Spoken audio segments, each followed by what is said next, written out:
But if you look at going forward, now you're talking about censorship, and both of you have raised quite a number of issues. Perhaps you didn't go deep into the issue of having an anonymous or an alias, having a social media, site. Right. And if you say you take it down, what if this same person is using a pseudonym and he's there working with a name or an agenda to perpetrate evil? How do you regulate that? Because some are still saying we should also look towards regulating the social media away from the senators and the National Assembly.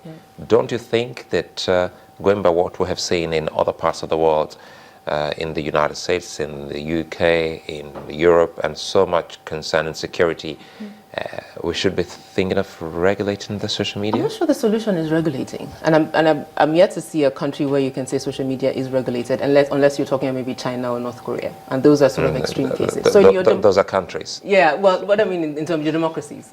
So if you're looking at democracies, I'm not sure of a country, of a democratic country where social media is regulated. That being said, I think what needs to increase is intelligence. So if you look at, even if you look at the war on terror, part of the information that is being used to sort of capture people is communication via technology. What messages did they send? And that's surveillance of a certain type, because you're trying to increase security. But you're not saying people shouldn't talk, because you know they're going to. But you increase your security from a government perspective to say, when people do pass information across that could harm the security of a nation state, how do we interfere? But you cannot take people's rights away from them to communicate on platforms. And that's what we need to look at. So not the regulating, but how do you use intelligence to gather information and use that appropriately? I mean, one of the things we're doing with our partner organization is actually proposing a Digital Rights Act that actually states, how do you access information? How can government conduct surveillance legally? How do you access people's data? So take, for example, you have your driver's license, you have your passport, you have your national ID card, you have your voter's card, you have BVN, you have SIM registration. Those are 6 different forms of ID that capture biometrics. All 6 of them are sitting on different databases. You know, as we speak, what comes to mind is 2011. Recall the London riots, and how much, some people were arrested because they were accused of inciting people via Twitter. That's in the UK. So there's nothing wrong. So the point is, if you have a case, and that's back to the point. A law already exists that allows you, if you have a case, to say that you're inciting violence and I have evidence, I can arrest you. I completely agree with that. So what? So it should be tied. So it should. What aspect of our laws should that fall into? There's defamation is a criminal offense or civil offense. So if I say your words are inciting people to violence, I don't know what the exact. I'm not a lawyer, so I don't know what the exact code is, but it is grounds for arrest and prosecution. So what exactly, have you looked at this bill, for instance, and are you disagreeing with the entirety of the bill? I just think it's unnecessary. Or you think the entire bill is unnecessary? You don't think that there are specific parts of the bill that could be useful, for instance? Because if you're talking about a section of the Cybercrime Act that addresses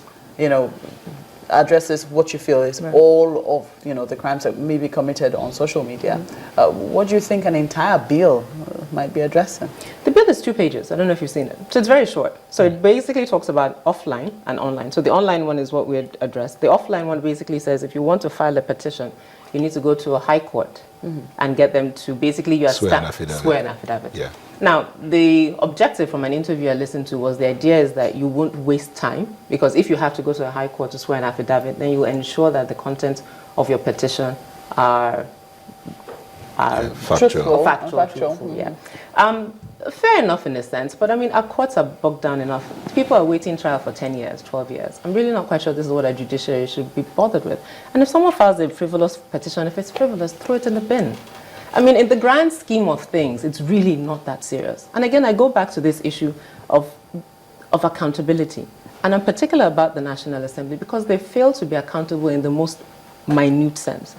Part of your job as lawmakers is to provide oversight functions in the executive arm of government.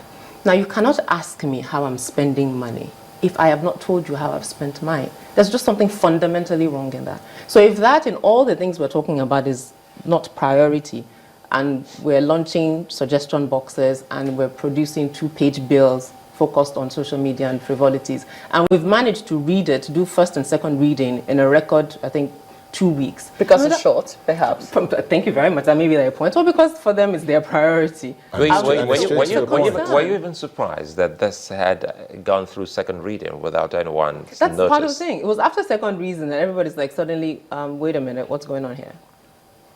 And that is, I mean, so you begin to wonder the time. So you don't think it's because it's really small and you're thinking, okay, let's just do this and get it out of the way? I think it's gone through second reading because, yes, it's a short, so they can actually get through it pretty quickly, but also because they think it's more important than other things. Maybe it's because it's a distraction. Maybe a lot of them have been distracted from the task ahead of them by the frivolities that come from the social media. That's what they'll say. Let's start, first of all, how many of them are on social media? If you look at the Senate, 109 of them. I could probably count 5 that actively engage. So the Senate President, Bukola Saraki, actively engaged. Shehu Sani, whose account is locked on Twitter, but he's on Twitter. Dino Melai, which other senator can I point to? What's that? Ben Bruce.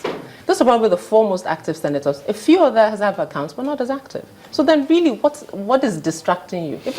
You're grown adults. So why do you think this is selfish on their part? Why do you think that they want to do this for? Because if they're not the subject of attack on social media and they're just trying to protect Nigerians and maybe Nigeria, why do you think that they will want to embark on something that could, and put them in disrepute? If going by the reaction of Nigerians and the protests that have trailed that decision, they can see a trend. I mean, there's no one that will talk about the 2015 elections and not talk about the power of social media. There's no one that will talk about governance in Nigeria and the changing dynamics that won't talk about the power of social media. So if you see a platform that poses a huge threat, and governments generally, especially in developing countries, are afraid of platforms that give citizens voice because it's just not something we're used to.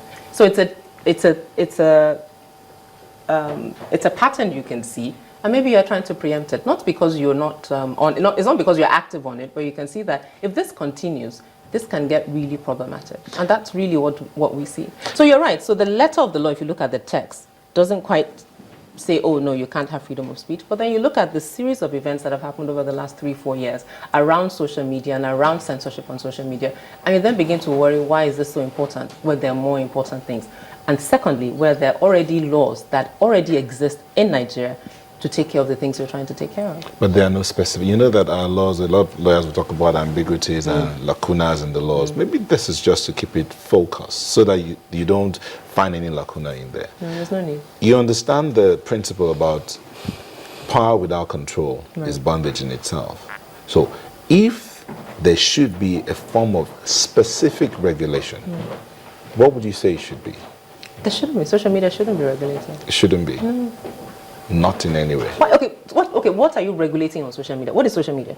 Social media is basically a platform that allows people to share information and connect. So why exactly would I want to regulate? When you go beyond that, the same laws that apply to the way you interact offline should apply. Simple. Why do we need special laws? Why should you regulate how I talk to Suleiman and how I talk to you? As someone said, okay, for example, one of the lines in the bill talks about an abusive statement. Now, if you go to they talk about WhatsApp. WhatsApp, yeah. Give me an example. One of the lines says abusive statements. If you go to a car park, yeah, and you're trying to get on a bus, and someone says "Aborio Dani," I mean that is abusive. So is that but now to somebody else, it could just be a joke. Precisely. So also part of the challenge of that bill is the vagueness of it. So for you, it could be abusive, or I could suddenly decide it is abusive and decide I want to prosecute you and send you to 2 years in jail because you said that. So Yemi, going forward, Yes. do you think protests and talks from Nigerians like yourself can shoot this down? Almost definitely. So I think the protest yesterday, organized by citizens who were activating their office as citizens to say we have a right to speak. Mr. Soni addressed them and said they will take it to the floor of the Senate. They were met by a member of the House of Representatives who said the House does not support the bill and won't assent to it. So in principle, it's probably already dead. But the Senate will go ahead and still hold a public hearing.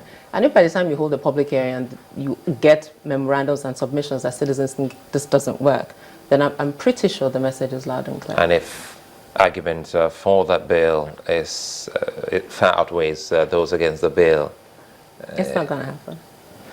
Yemi Adamelekun, many thanks for speaking with us this morning. Thank you very much for having me. We hope we'll be speaking with the Senate and see what they think about this particular bill that has generated a whole lot of comments and talk from the country